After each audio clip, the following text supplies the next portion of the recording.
Salam sejahtera untuk kita semuanya. Shalom, Om Swastiastu, Namo Buddhaya, salam kebajikan. Assalamualaikum warahmatullahi wabarakatuh. Saudara-saudara sekalian sebangsa dan setanah air, sudah patutlah kita menghaturkan puji dan syukur kehadirat Tuhan Yang Maha Esa. Karena hari ini kita masih diberikan kekuatan dan kesehatan untuk menjalankan aktivitas kita. Dalam momentum ini, saya akan menyampaikan orasi ilmiah dengan tema spiritualitas, leadership, resiliensi, dan kesejahteraan manusia Indonesia. Sumbangsi pemikiran generasi Z. Saudara-saudari sebangsa dan setanah air, kita ketahui bersama bahwa pemimpin tanpa nilai-nilai spiritualitas hanya memikirkan tentang kekuasaan, hanya memikirkan tentang perut sendiri. Tetapi jika pemimpin yang akan datang, pemimpin Indonesia ke depan, jika dia berakar dalam nilai-nilai spiritualitas, maka saya yakin pemimpin Indonesia ke depan memikirkan tentang keberlangsungan hidup manusia Indonesia. Saudara-saudaraku yang dicintai semuanya, ketika pemimpin Indonesia ke depan mempunyai nilai-nilai spiritualitas dalam memimpin, maka bangsa ini akan melahirkan insan-insan yang mempunyai peran holistik. Indonesia memerlukan pemimpin yang mempunyai nilai-nilai spiritualitas. Bukan hanya sekedar pemimpin yang mengatakan dia beragama, tetapi kita memerlukan pemimpin yang bukan sekedar beragama, tapi juga takut akan Tuhan. Kita memerlukan pemimpin-pemimpin yang seperti ini. Saya teringat sebuah kalimat yang diucapkan oleh Profesor Salim Haji Saud dalam sebuah acara televisi. Beliau mengatakan, nah sekarang Indonesia semua yang masuk KPK, penjabat parlemen, eksekutif itu disumpah secara agama masing-masing. Namun mereka melanggar sumpah itu karena tidak takut pada Tuhan. Ini menjadi sebuah alarm penting bagi bangsa Indonesia yang sebentar lagi akan berusia 78 tahun kemerdekaan. Alarm penting maksud saya adalah pemimpin-pemimpin yang nantinya memikirkan keberlangsungan hidup manusia Indonesia. Bukan hanya memikirkan kepentingan keluarga, bukan hanya mementingkan kepentingan diri sendiri, bukan hanya mementingkan kekuasaan. Saya percaya ketika pemimpin bangsa Indonesia ke depan, siapapun yang memimpin nantinya, ketika dia mempunyai nilai spiritualitas leadership, maka dia mampu mendorong orang-orang yang dipimpinnya, rekan-rekan kerjanya, dengan nilai-nilai integritas, nilai-nilai keadilan, dan nilai-nilai kepedulian antar sesama. Tentu kita tidak hanya berbicara tentang nilai spiritualitas leadership, tapi kita memikirkan tentang pemimpin-pemimpin Indonesia ke depan yang mempunyai ketahanan mental, resiliensi yang berakar kuat. Bangsa Indonesia ke depan, pemimpin-pemimpin Indonesia ke depan, generasi-generasi Indonesia ke depan, jangan hanya menjadi generasi yang jago kandang, tapi kita menjadi generasi-generasi yang berani bersaing di luar.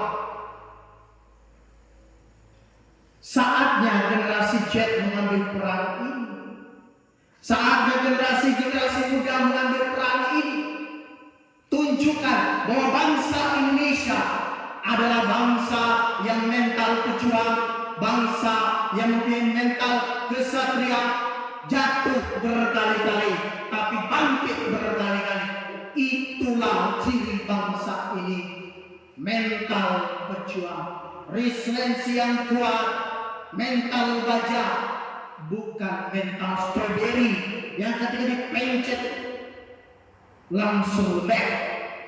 Kita tidak ingin menciptakan pemimpin Indonesia ke depan yang seperti ini. Tentu dalam memimpin sebuah bangsa, memimpin sebuah kelompok, kita akan menghadapi sebuah dinamika yang terjadi. Tapi bagaimana cara kita mengatasinya? Tentunya dengan pemikiran yang hebat, mental yang berani mengambil keputusan yang tidak merugikan rakyat Indonesia. Kita berbicara tentang spiritualitas leadership. Kita berbicara tentang resiliensi, tentang ketahanan mental. Tentunya semua ini hanyalah sia-sia ketika dua hal tersebut dilakukan, tapi kita lupa tentang kesejahteraan rakyat Indonesia. Kita lupa akan kesejahteraan manusia Indonesia. Hal yang utama dan terutama adalah keberlangsungan hidup rakyat Indonesia. Ini adalah peran kita ke depan. Peran bangsa ini bagaimana memikirkan kepentingan rakyat Indonesia. Itu yang terutama. Saudara-saudaraku sebangsa dan setanah air, generasi muda dimanapun kalian berada, tentunya kalian mempunyai peran penting andil yang sangat besar di sini. Kita dapat menguasai teknologi dengan mudah hari-hari ini, tapi pernahkah kita berpikir untuk memberikan kepada bangsa ini? Atau sebaliknya kita hanya memikirkan tentang bagaimana saya dapat menjadi orang terdepan, hingga akhirnya kita dengan berani saling bergesek, kita meninggalkan orang di belakang kita. Ini eranya kolaborasi, bukan era saling bersaing.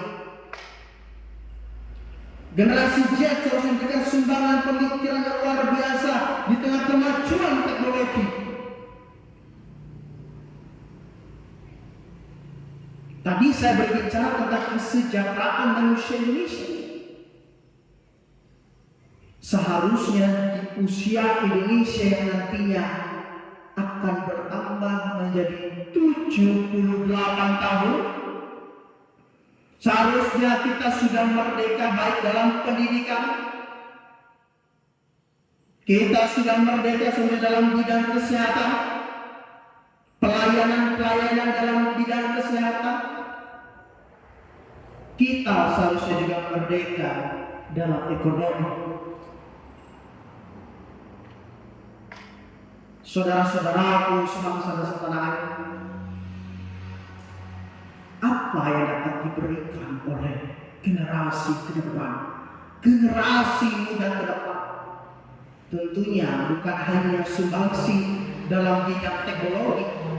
Saatnya generasi muda ambil peran, kuasai apa yang kamu punya, bidang apa yang kamu kuasai. Saatnya kau berperan penting untuk membangun bangsa ini.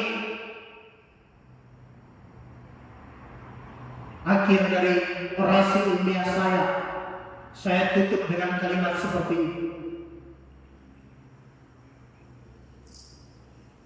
Indonesia mempunyai begitu banyak penduduk. Usianya sebentar lagi 78 tahun. Tetapi sudahkah kita menjadi manusia merdeka? Merdeka dari kemiskinan, merdeka dari sistem pendidikan, merdeka dari sistem kesehatan. dan merdeka dalam lapangan pekerjaan. Akhir dari kata, salam Pancasila, merdeka!